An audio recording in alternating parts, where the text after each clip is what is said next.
درنو دوستانو ستړي مشئ په یوه نوي ویډیو کې تاسو ته ښه راغلاست وایم. قدرمنو دوستانو زموږ چینل د نورو ښو معلوماتو لپاره درسره سبسکرایب کړئ. په ننني درس کې غواړم چې د هغو کسانو چې خالص په خبرو سره یې له غڼ څخه مني ووځي او یا هم جریان هم دې ته وایي د هغو کسانو لپاره ځینې درمل دي.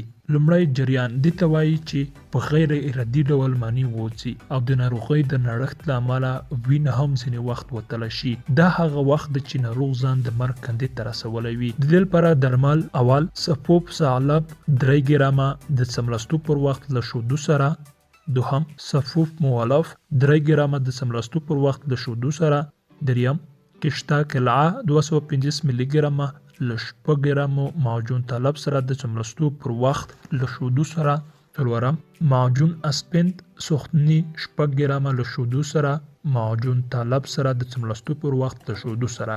لارښودنه: له چایو او شرابو څخه ځان وساتئ، سهار وختي جګیږئ او سیل کوئ او د شپې ډوډۍ له څملاستو 2 یا 3 ساعته مخکې خورئ او د ډوډۍ خوړلو سره سم مه ویده کیږئ.